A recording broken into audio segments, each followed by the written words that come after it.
Olá pessoal, estamos no Portal Aduaneiro, meu nome é Rosaldo Trevisan e hoje nós vamos resolver aqui uma questão do concurso de 2002 para auditor fiscal da Receita Federal sobre Incoterms.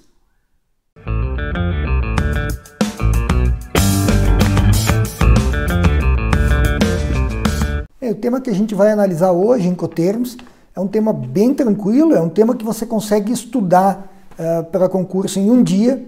Basicamente a matéria é bem sintética no nível em que ela é solicitada em concursos públicos. Basta que você conheça quais são os Incoterms. Cuidado com estudos de questões de concursos anteriores não adaptadas, porque os Incoterms são atualizados de tempos em tempos. A gente teve a última atualização agora de 2020, a anterior de 2010 e antes dessa em 2000. Então, se você for analisar questões de provas anteriores, veja se o termo de comércio de 2000 continua a existir, tem as mesmas características em 2010 e em 2020. O enunciado dessa questão diz: ao elaborarem o contrato de compra e venda, as partes, visando estabelecer um maior grau de compromisso para o vendedor, escolherão entre os abaixo mencionados termos do Incoterms, International Commerce Terms, e aí ele traz as alternativas, cada uma com um dos Incoterms. Hoje nós temos na versão 2020 11 Incoterms, e esses Incoterms são divididos em 4 grupos. Esses grupos, se você dominar esses grupos, você já tem o conteúdo suficiente para resolver essa questão. Você não precisaria nem conhecer individualmente os 11 Incoterms. Basta que você saiba que você tem um primeiro grupo, que é um grupo que começa com a letra E. Cada Incoterm é representado por 3 letras, né? E o grupo é a primeira dessas letras. Então, o primeiro grupo de termos, que tem a letra E, ele é composto por um único termo, que é o ex-works, que está lá na alternativa A, EXW, ex-works.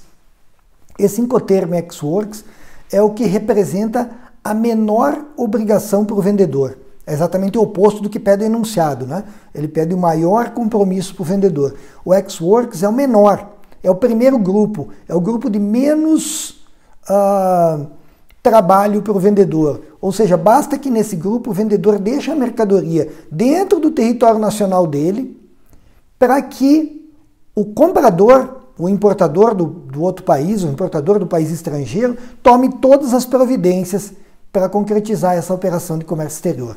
Então, esse é exatamente o oposto do que a gente quer na resposta a essa questão. A gente tem um segundo grupo de Incoterms. Esse segundo grupo de Incoterms começa com a letra F. Tá?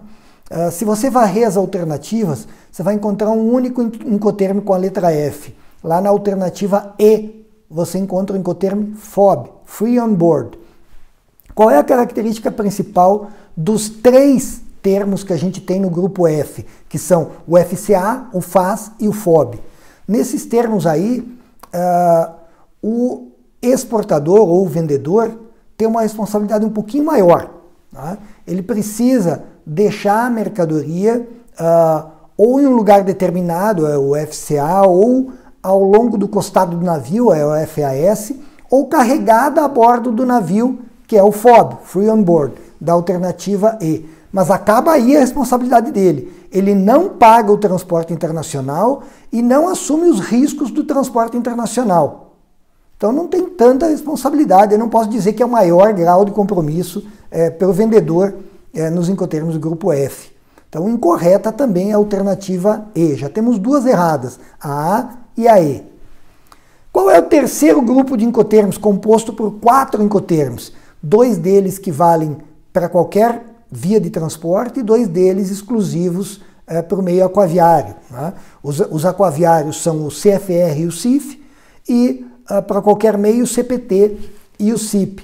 O que caracteriza o grupo C? Esse é o grupo mais melindroso, o grupo mais complexo de Incoterms que a gente tem, porque quem responde pelo risco não é necessariamente quem responde pelo pagamento do transporte ou pela contratação do transporte.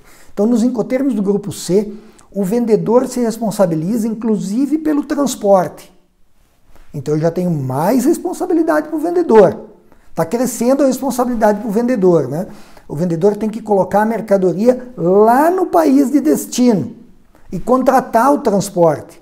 Acontece que ele não assume o risco a partir da mercadoria sair do território nacional, a partir do momento em que ela está sob a responsabilidade do transportador internacional.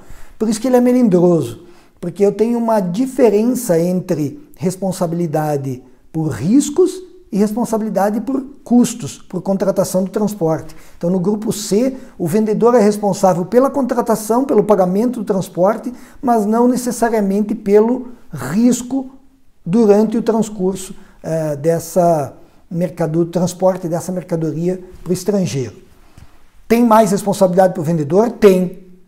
Mas a gente tem que lembrar que ainda tem um quarto grupo. O quarto e último grupo, esse sim, é o grupo que tem a maior responsabilidade para o vendedor. É o grupo D, composto por 3 incoterms: o DAP, o DPU e o DDP. Então, na anterior que eu falei, que era o grupo C, a gente até tem uma certa responsabilidade para o vendedor, mas inferior ao grupo D. Isso já te leva a crer que a alternativa B, que fala CFR, custo e frete, nesse incoterm, o vendedor tem que bancar o frete. E na alternativa D, CIF, custo, seguro e frete, tem que bancar tanto o frete quanto o seguro internacional para essa mercadoria. Não responde pelo risco, mas responde pela contratação dessas operações. Então eu tenho aí um trabalho maior para o vendedor, mas que não se compara ao que você vai encontrar na alternativa C de cachorro, que é o único incoterm do grupo D. Então você não precisaria nem saber individualizadamente o nome dos incoterms, bastaria que você conhecesse a primeira letra e que o grupo D é o grupo que implica maior trabalho, maior responsabilidade para o vendedor, que é exatamente o que pede enunciado, o maior grau de compromisso para o vendedor. Então, para você saber, para bater o martelo agora se a alternativa C está correta, basta que esse incoterm exista.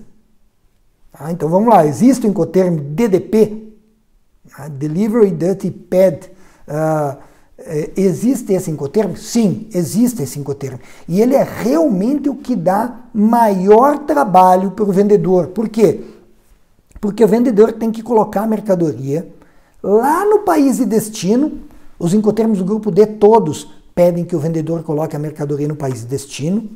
O DAP, ele vai colocar a mercadoria pronta para descarregar em algum lugar lá do país de destino. O DPU, ele vai colocar a mercadoria já descarregada em algum lugar do país de destino. E no DDP ele faz tudo. Ele inclusive desembaraça a mercadoria ou libera a mercadoria para importação lá no país de destino. Aqui no Brasil a gente não tem permissão para o exportador fazer isso. Então esse incoterm está prejudicado porque no Brasil, né? Porque a gente não permite que um estrangeiro promova o desembaraço de uma mercadoria aqui no país. Mas nos países que permitem, o DDP é o incoterm que mais trabalho dá para o vendedor e, a contrário senso, é o que menos trabalho dá para o comprador. E é exatamente isso que te pede o enunciado, maior grau de compromisso para o vendedor. Então, correta aí a alternativa C de cachorro com o incoterm DDP. O elaborador facilitou para você porque ele só colocou um incoterm do grupo D. E como o grupo D é o que acarreta maior compromisso para o vendedor, essa questão ficou bem tranquila.